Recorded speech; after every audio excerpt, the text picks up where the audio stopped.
শ্যামরে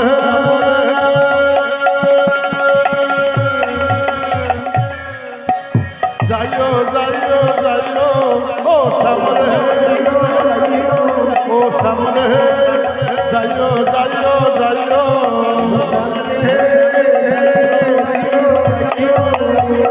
মোর বাড়ি যাইও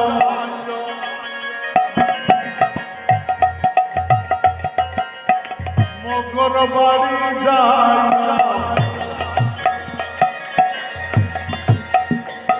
আমাদের বাড়ি যাইও আমাদের বাড়ি যাইও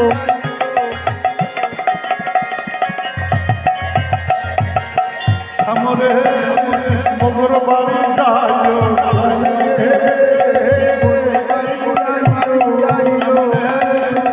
যাইও যাইও যাইও উলু ধনি যাইও যাইও যাইও মোর বাড়ি যাইও মোর বাড়ি যাইও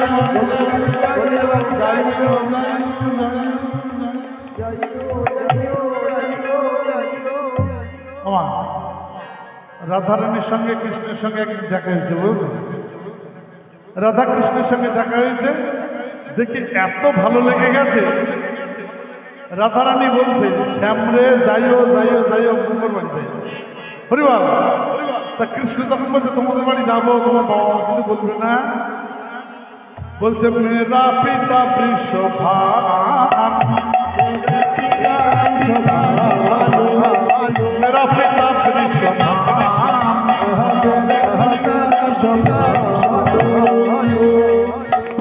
যমুনা কিনারে মেরো গান যমুনা কিনারে মেরো গান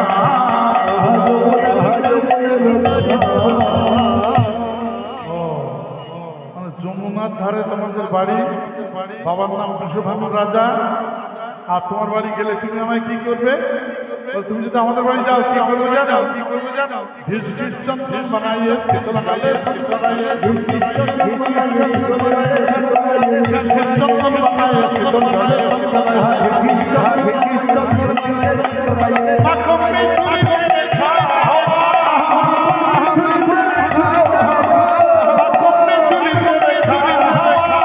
মাখমে চুরি করে চুরি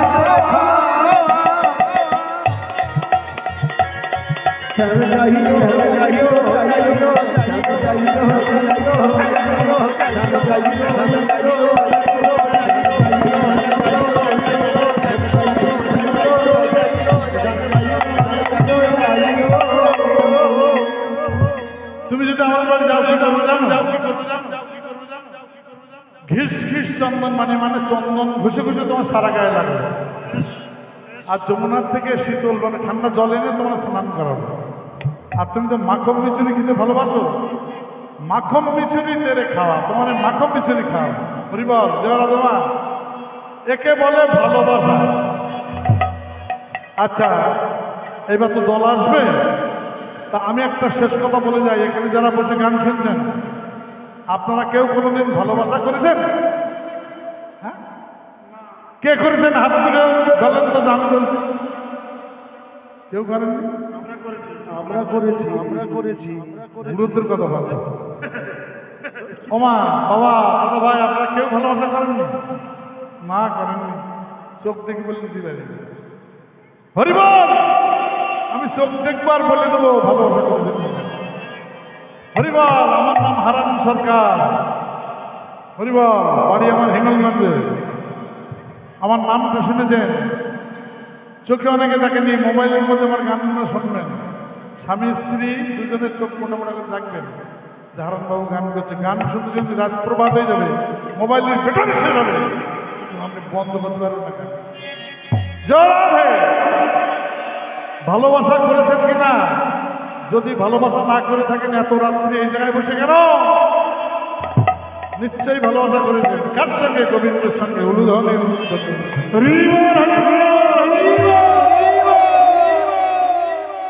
ঠিক বললাম তো? আপনার গোবিন্দের সঙ্গে ভালোবাসা করেছেন তো? ব্যাস। আচ্ছা মা, ভালোবাসার লোক কটা লাগে বলেন তিনি? একটা পুরুষকে ভালোবাসে সে হলো সতী, দুটো পুরুষকে ভালোবাসে সে হলো মহাসতী, তিনটে পুরুষকে ভালোবাসে আমি পারবো না কতি। ও কি সতী আমি বলতে পারবো। হরিবল। আচ্ছা, যাদের একটা করে স্বামী আর একটা করে স্বামী জোগাড় করে নেবে, সে স্বামীটাকে গোবিন্দ স্বামী, উলুধ্বনি উলুধ্বনি।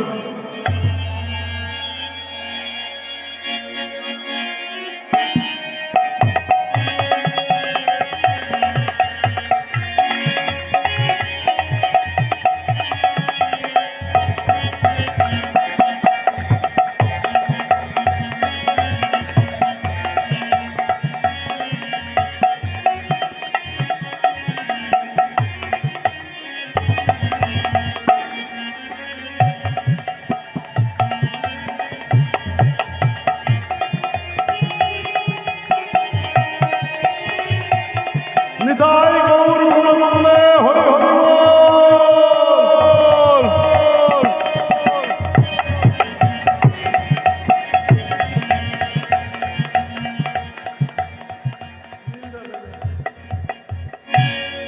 হরি বল।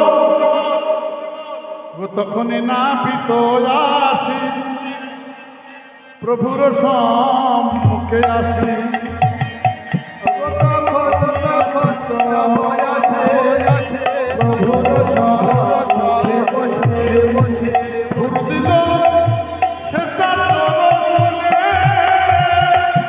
গুরু দিল সে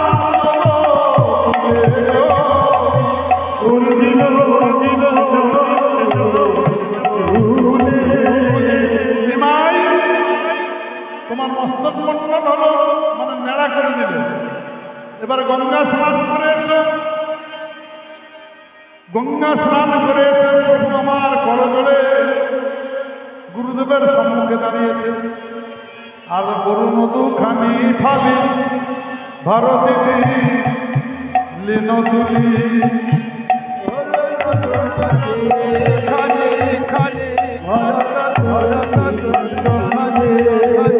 গরু মধু খানি ফালি ভারতী লীন তুলি,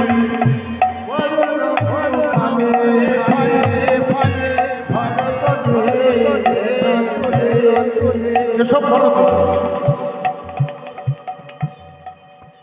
ডোর নৌপিন অরুণ বসন, মানে সূর্যদেবের গায়ের রঙের রং, অরুণ দুখানা কাপড় দিয়ে বললেন নিমাই এই দুখানা তুমি পরিধান করো। সেই কাপড় পরে মহাপ্রভু বললেন তোমরা বান্ধব যত এই আশীর্বাদ করো,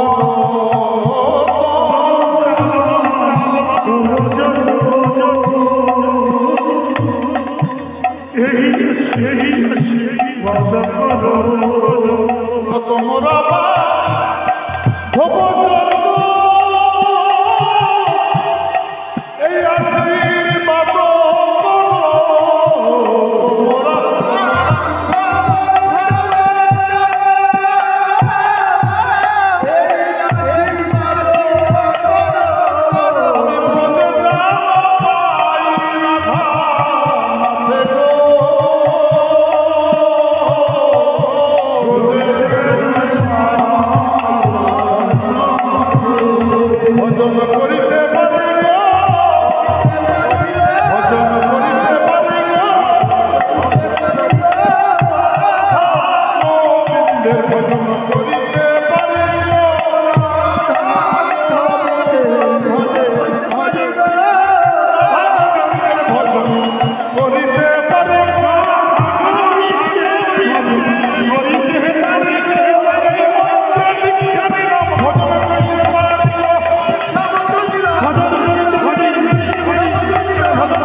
ব্রজে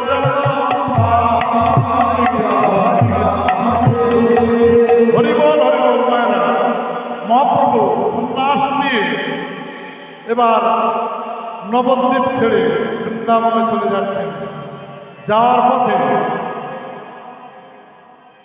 হরিনাম করতে করতে চলেছেন তো, তিন দিন রাত দেশে করিয়া ভ্রমণ, তিন দিন রাত দেশে করিয়া ভ্রমণ।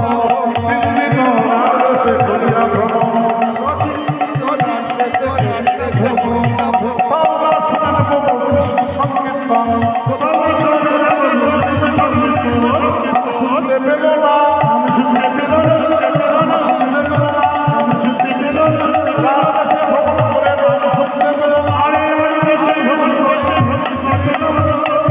চৈতন্য চৈতন্যতে পরিষ্কার লেখা আছে, 3 দিন রাজদেশে করিয়া ভ্রমণ, কোথাও না শুনতে পেলেন হরি নাম সংকীর্তন।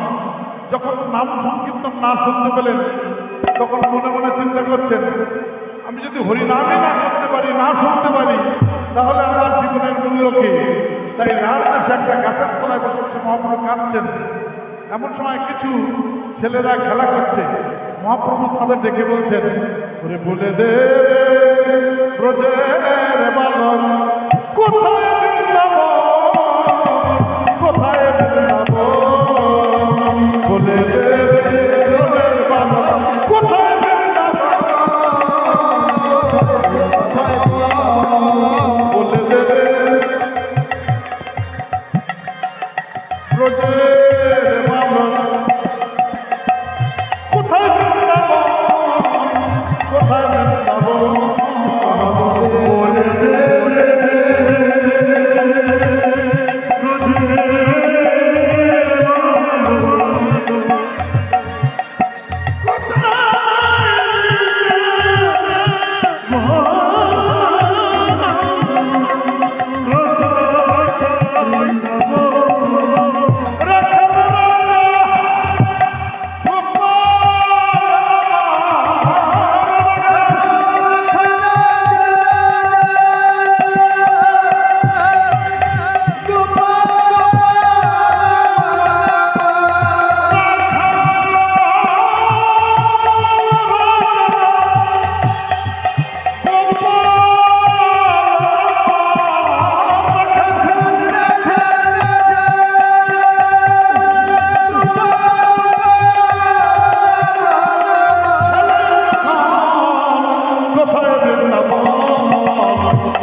আর এদিকে নবদ্বীপে মা শচী দেবী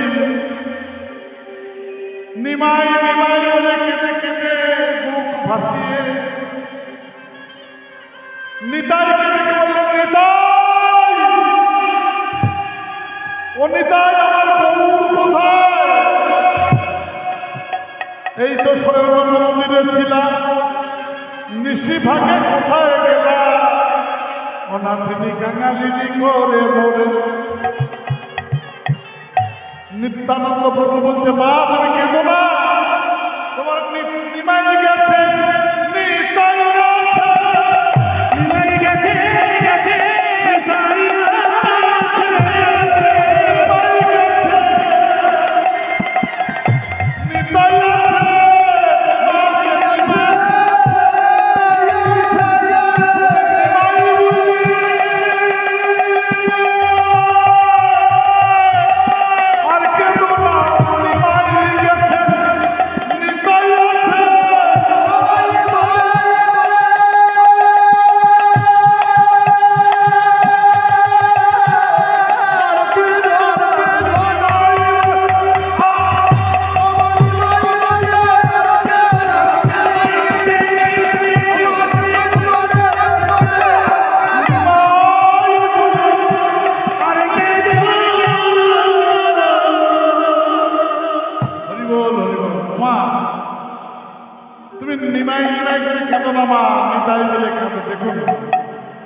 এই জগতে সন্তানের ব্যথা মা ছাড়া আর কেউ বোঝে না। একমাত্র মাই জানে সন্তান হারা বেদনা। নিতাই তুই আমার নিমাইকে এনে দিতে পারবি? পারবো না। আমি যাচ্ছি ভাই বৃন্দাবনে গেছে গৌরাঙ্গ মহাপ্রভুকে আনতে। নিতাই চার ছুটে চলেছেন, গিয়ে দেখলেন ওই বালকেরা খেলা করছে আর গৌরবে বলছে বৃন্দাবন কোন দিকে বলতে পারিস? তখন নিতাই সাহেব একটা ছেলেকে ডেকে বলছে এই কোথায় শোন। ছেলেটা বলছে ছেলে ধরা হবে, ছেলে ধরা হবে রে, ছেলে ধরা হবে। ছেলে ধরা হবে রে, দাদা একটা সাধু বলছে বৃন্দাবন কত দূরে, আর একটা সাধু বলছে এইদিকে আয়, ওদের কারো ধারে যাবে। তখন নিতাই সাহেব মনে মনে করলেন যে আমার ধারে আসবে আরো ভালো বলবে। ঝোলার ভিতর নাড়ু ছিল, নাড়ুগুলো ছুড়ে দিয়েছে। আর নাড়ু পেয়ে ছেলেরা আমার বলছে আরো দাও আরো দাও, বলছে আমি আরো দিতে পারি নাড়ু। ওই সাধু যখন বলবে বৃন্দাবন কোন দিকে, তোরা তখন এই দিকে বৃন্দাবন বলবি না, বলবি এই দিকে। হরি হরি বল। তোরা ভুল পথ দেখিয়ে দিবি। বলছে আমাদের ভুল পথ দেখিয়ে দিয়ে আমাদের যে পাপ হবে। নিতাই সাহেব বললেন ওরে বলো তোদের যত পাপ হোক সব আমি মাথায় নেবে, তোদের কোনো পাপ হবে না। আমার ভাই গৌরকে তোরা যেন বৃন্দাবনে পাঠাস না, মা কেঁদে কেঁদে বলছে, তোরা বলবি এই দিকে যাও এই দিকে যাও। এবার গৌর অনুযায়ী বলছে এই বালক আমি বৃন্দাবনে যাবো, আমি সন্ন্যাসী হয়েছি, বৃন্দাবন কোন দিকে? ব্রজবালকান বললেন এই দিকে যাও না, এই দিকে যাও না। হরি বল। নাচিতে নাচিতে প্রভু কথায় চলিলা, প্রভু কথায় চলিলা। হরি বল। হবে আমার নবদ্বীপে গেলাম,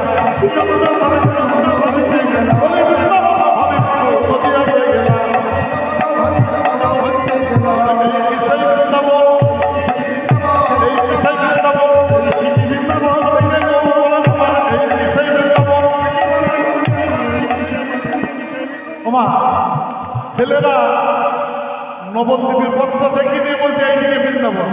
আর প্রভু আমার বৃন্দাবন জ্ঞানে ভালো করে বুঝবেন, সেই দিকে গিয়ে দেখছে যেটা বৃন্দাবন নয়। যদি বৃন্দাবন হবে দাদা তুমি এখানে দাঁড়িয়ে কেন? হরিবল জানো আমার গৌরুর বলছে, আমি আপনাকে বলছি না। গৌরুর বলছে দাদা তুমি এখানে দাঁড়িয়ে কেন? মানে যেদিকে পাঠিয়ে দিয়েছে সেটা তো শান্তিপুরের দিকে পাঠিয়ে দিয়েছে, তার নিতাই সাহেব সেখানে গিয়ে দাঁড়িয়ে আছে। তা গৌরুর বলছে শোনো শোনো নিত্যানন্দ হেতা কেন আইলা, শোনো নিত্যানন্দ হেতা কেন আইলা। আমি বৃন্দাবনের জন্যে কেমন জানি না, আমি বৃন্দাবনের জন্যে কেমন জানি না। নিত্যানন্দ বলে প্রভু এই যে বৃন্দাবন, নিত্যানন্দ বলে প্রভু এই যে বৃন্দাবন, নিত্যানন্দ বলে প্রভু এই যে বৃন্দাবন। তোমার চরণ বলে সেই বৃন্দাবন, তোমার বলে সেই তোমার চরণ যেটা বলে সেই বৃন্দাবন। হরি বল হরি বল।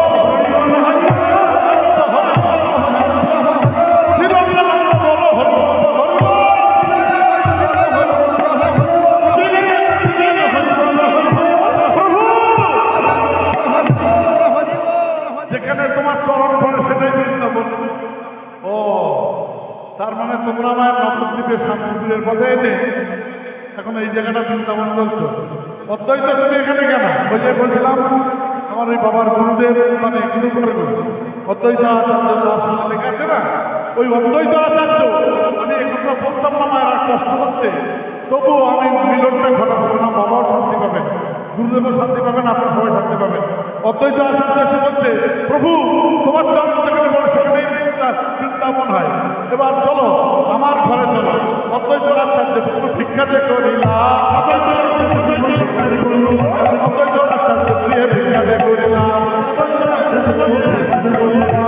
আমরা সবাই মিলে হরি বল হরি বল হরি বল।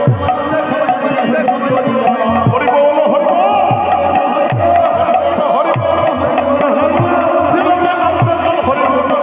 বল।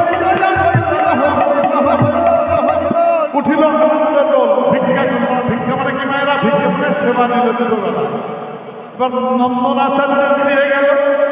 নন্দনাচার্যের গৃহে আপনারা চৈতন্যতে পড়েছেন, সেখানে ভিক্ষা নিয়ে গৌরহরি বললেন, তাই তো আমি তো সন্ন্যাসী, আমি তো সন্ন্যাস মন্ত্রের দীক্ষা নিয়েছি, আর তো বাড়ি যাব না, বাড়ির পাশে এসেছি, তা দাদা আমার মাকে একটু ডেকে আনতে পারো? তোমা ভালো করে শুনবেন এই জায়গাটা। মনে করুন আমার বাড়ি হচ্ছে সরবেড়িয়া, আর আমি আপনাদের এই ফাটি দেওয়া এসেছি, তা আমি সন্ন্যাসী আর বাড়ি যেতে পারবো না, সন্ন্যাসী বাড়ি যায় না, সন্ন্যাসী ঘরে ওঠে না। তখন বলছে আমার মায়ের জন্য মনটা কেমন করছে, মাকে একটু ডেকে আনবে। তাই নিতাই চাঁদ ছুটে গিয়ে মা মা করে ডাকতে ডাকতে বললেন, মা গো আমার ভাই গৌরহরি ফিরে এসেছে, শান্তিপুরে অদ্বৈত আচার্যের গৃহে সেবা নিয়ে, এবার নন্দন আচার্যের গৃহে আছে। মা তুমি চলো, তুমি গিয়ে আমার ভাইকে দর্শন দিবে। মা তো গৌরাঙ্গ মহাপ্রভু সন্ন্যাস সন্ন্যাস মিলন করছে, ভালো করে মিলনটা কিভাবে হচ্ছে দেখুন। গৌরাঙ্গ মহাপ্রভু সন্ন্যাস মন্ত্র দীক্ষিত দিয়ে এবার আচার্য গৃহে ভিক্ষা করে, মানে সেবা পেয়ে মাকে দেখার জন্য দাঁড়িয়ে আছেন। আর গৌরহরিকে দেখার জন্য নদিয়া নবদ্বীপের হাজার হাজার নরনারী, কাতারে কাতারে হাজারে হাজার লক্ষ লক্ষ মানুষ গৌর ভগবানকে দেখতে চলেছে। আর বিষ্ণুপ্রিয়া দেবী গুনগুন স্বরে ফুলের মালা গাচ্ছেন আর কাঁদছেন। মা সতী দেবী বললেন, বৌমা নিমাই এসেছে শান্তিপুরে, তুমি চলো যাই। ও বৌমা বললেন, না মা আমি যাবো না, আপনি যান। বৌমা বলছে, আপনি গিয়ে দেখে আসুন আমার ছেলেকে, আমি যাবো না। জয় রাধে। সচিমা চলে গেলেন। সচিমাকে দেখার পরে মহাপ্রভু আচার্যকে বললেন, চলো। বললেন, মা তুমি আমায় আশীর্বাদ করো, আমি সন্ন্যাসী হয়ে চলে যাব। মা সচিব বললেন, নিমাই রে আমি জানি তুই আমাকে জন্মের মতো কাঙালিনি পাগলিনি করে চলে যাবি, তবে নিমাই রে তুই বেশি দূরে যাস না বাবা, তুই থাকবি পুরী ধামে, উড়িষ্যার পুরী ধামে জগন্নাথ মন্দিরে থাকবি। কেন? বছরে একবার আমি রথ দেখতে যাব, রথের সময় তোর মুখটা দেখে আসবো, রথ দেখা হবে, গৌরের মুখটাও দেখা হবে, আর যত মানুষ রথ দেখতে যাবে তাদের কাছে সংবাদটা পাবো আমার নিমাই কেমন আছে। হরি হরি বল। মায়ের আদেশে গৌরহরি আমার, আপনারা জানেন পুরী ধামে ছিলেন, কিন্তু সেই দিন রাত্রিবেলা রাত 12টার সময় বিষ্ণুপ্রিয়া দেবীর দরজায় এসে টোকা দিলেন, প্রিয়া কে? আমি তোমার গৌরহরি। না, আমি তো গৌরহরিকে চিনি না, আমি আমার গৌরহরিকে চিনি না, আমি চৈতন্য দেবকে চিনি না। হরে কৃষ্ণ, আমি চৈতন্য দেবকে চিনি না। হরিবল। প্রিয়া ভালো করে চেয়ে দেখো, আমি তোমার স্বামী। এত রাত্রিতে কি করতে এসেছ আমার মন্দিরে? মায়ের কাছে বিদায় নিয়ে বিষ্ণুপ্রিয়ার কাছে এলেন। বললেন, প্রিয়া নদিয়া নবদ্বীপের হাজার হাজার মানুষ কাতারে কাতারে মানুষ আমায় দেখতে গেল, কিন্তু তুমি আমায় দেখতে যাওনি কেন প্রিয়া? অভিমান হয়েছে, রাগ হয়েছে? দেখুন প্রিয়াজি কি বললেন। বললেন, প্রভু আমার রাগও হয়নি, অভিমানও হয়নি, তবে তুমি যাওনি কেন? বলে, আমি তোমায় দেখতে চাইনি। কেন জানো প্রভু? দেখুন মায়েরা, বিষ্ণুপ্রিয়ার চরিত্র বাদ দিলে নারী চরিত্র আর থাকে না। বিষ্ণুপ্রিয়া দেবী বললেন, প্রভু আমি চাইনি। কেন জানো?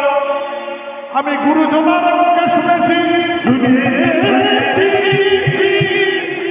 যদি কোনো স্বামী সন্ন্যাসী হয়, যদি কোনো স্বামী সন্ন্যাসী হয়ে চলে যায় হরিনাম করতে, শ্বাস নেওয়ার পরে যদি সে আবার তার প্রকৃতির বদল দেখে, প্রকৃতির বদল দেখলে সন্ন্যাসীর সন্ন্যাস ধর্ম নষ্ট হয়ে যায়। তাই আমার এই পুরা মুখ দেখে তোমার সন্ন্যাস ধর্ম যাতে নষ্ট না হয়, তুমি যাতে নির্বিঘ্নে হরিনাম করতে পারো নিশ্চিন্তে, এই জন্য আমার মুখটা আমি তোমায় দেখাইনি। হরি হরি বল। প্রিয়া, আমি চলে যাই। আমি তো চলে যাব, তা তোমার কাছে এসেছি শেষ বিদায় নিতে। তুমি আমায় বিদায় দাও প্রিয়া। আর আমার চলে যাওয়ার পরে তুমি আমার কাছ থেকে কিছু চেয়ে নাও, আমার কাছ থেকে কিছু চেয়ে নাও। প্রিয়াজি বললেন, তুমি আমায় কিছু দেবে? দাও। কি নেবে প্রিয়া? ওমা আস্তে। এই কথা যদি আমি আপনাদের বৌমাকে বলতাম যে আমি কীর্তন করতে চলে যাচ্ছি, আর কোনদিন বাড়ি আসবো না, চলে যাচ্ছি, তুই কি চাইল না? আপনার বৌমা বলতো, সারা জন্মের মাল করি কোথায় রেখেছো, সব আমার নামে লিখে দিয়ে যাও, জমি আমার নামে দিয়ে যাও, বাড়িটা আমার নামে করে যাও, এসব বলতো না? প্রিয়াজি তা বললেন না। বিষ্ণুপ্রিয়া দেবী বললেন, স্বামী তোমার কাছে একটাই জিনিস চাই, তুমি আমাকে ছেড়ে চলে যাবে হরিনাম করতে। লক্ষ্য করুন, হরিনামটা কি বস্তু? হরিনাম করতে যাবে। আমি দুঃখ পাই, ক্ষতি নাই, কিন্তু জগতের জীব তো উদ্ধার হবে। জগতের জীবের উদ্ধারের আশায় বললেন, স্বামী তুমি চলে যাও হরিনাম করতে, যাওয়ার সময় শুধু এই জিনিসটা দিয়ে যাও, তোমার পায়ের ওই পাদুকা, ওই পায়ের খড়ম দুটো আমায় দিয়ে যাও। নিতাই গৌর হরি হরি বল। এই বলে প্রিয়া দেবী গৌর হরির চরণে প্রণাম করিল। বদন তুলে দেখে মহাপ্রভু আমার অন্তর্ধান হয়ে চলে গেল। সেই খড়ম দুটো, সেই পাদুকা দুটো, জুতো দুটো, সেই জুতা দুটো বুকের মধ্য নিয়ে জড়িয়ে কাঁদতে থাকলেন। কাঁদতে কাঁদতে বিষ্ণুপ্রিয়া দেবী 24 বছর বেঁচে ছিলেন। প্রত্যেক দিন ওই খড়মে ফুল, গঙ্গা জল, তুলসী পত্র দিয়ে পূজা করতেন। আর হরে কৃষ্ণ নাম করে ধান নখ দিয়ে খুঁড়িয়ে খুঁড়িয়ে ধান খুঁড়িয়ে হরে কৃষ্ণ কৃষ্ণ কৃষ্ণ হরে হরে, হরে রাম রাম নাম হরে হরে, একটা চাল হতো বাম পাশে রেখে দিতেন। আবার একটা ধান নিয়ে হরে কৃষ্ণ কৃষ্ণ কৃষ্ণ হরে হরে, হরে রাম রাম নাম হরে হরে, ধান খুঁড়িয়ে চালটা বার করে রাখতেন। এই হরিনামের মাধ্যমে যতগুলো চাল হতো, সেই চালগুলো গঙ্গার জল দিয়ে হরিষণ্য করে দিন একবার সেবা করতেন। এইভাবে 48 বছর তিনি বেঁচে ছিলেন। সেই পাদুকাটা এখনো নবদ্বীপে যাবেন, মহাপ্রভু সেই খড়ম এখনো রূপ দিয়ে বাঁধানো আছে, এত বড় লম্বা। হরিবল। শেষ বয়সে প্রিয়া দেবী সেই মন্দিরের ভিতরে ঢুকে পাদুকার সঙ্গে বিলীন হয়ে গেল।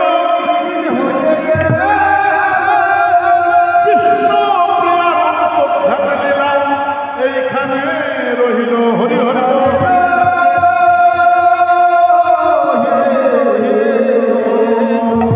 জয় বিষ্ণুপ্রিয়া দেবী কি, জয় বিষ্ণুপ্রিয়া দেবী কি, বিষ্ণুপ্রিয়া দেবী কি, গৌরাঙ্গ মহাপ্রভু কি, গৌরাঙ্গ মহাপ্রভু কি, বিষ্ণুপ্রিয়ার অন্তর্ধান লীলা কি, বিষ্ণুপ্রিয়ার অন্তর্ধান লীলা কি।